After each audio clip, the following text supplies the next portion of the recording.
শান্ত এই পদ্মা এখন আতঙ্কের কারণ, কেননা গেল এক সপ্তাহ জুড়ে নদীতে দেখা মিলছে কুমিরের। কুষ্টিয়ার মিরপুর উপজেলার সাহেবনগর এলাকায় একসময় এই পদ্মাই ছিল পানির অন্যতম উৎস, অথচ এখন কুমিরের ভয়ে নদীতে নামতেই ভয় পাচ্ছেন স্থানীয়রা।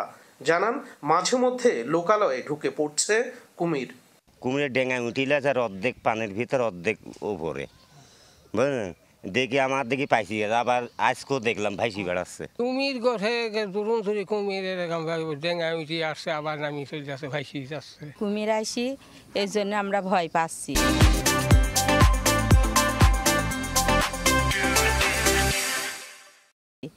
যে কোনো সময় আমাদের তো লাভলি পারে পা ধরে টেনেও চলে যেতে পারে, এই জন্য আমরা খুব ভয় পাচ্ছি।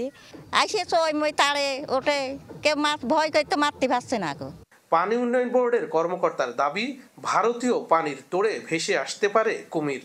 পানির সাথে আসতে পারে এবং অনেকে কুমিরের চাষ করে এবং অনেকে কুমিরের সাথে সম্পৃক্ত থাকে। সেই সব এলাকা হয়তো প্লাবিত হওয়ার কারণে কুমির নদীতে চলে আসছে, সেই কারণের জন্য হয়তো কুমির দেখা যেতে পারে। তো কুমিরের যে প্রকার, যে নেচারের আছে, যেগুলো শোনা যাচ্ছে, সেগুলো আদৌ কুমির কিনা বা শোষক টাইপের কিনা, সেগুলো প্রাণী মৎস্য সম্পদ অধিদপ্তর যারা আছেন তারা এগুলো যাচাই করবেন এবং যাচাই করার পরে যে সিদ্ধান্ত দেবেন, পরবর্তী সময়ে যারা তীরবর্তী মাছ ধরতে চান তাদেরকে নদীতে নামার জন্য অনুরোধ করা হচ্ছে।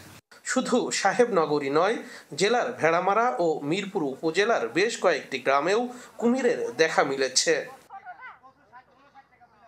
শরীফ বিশ্বাস, চ্যানেল 24, কুষ্টিয়া।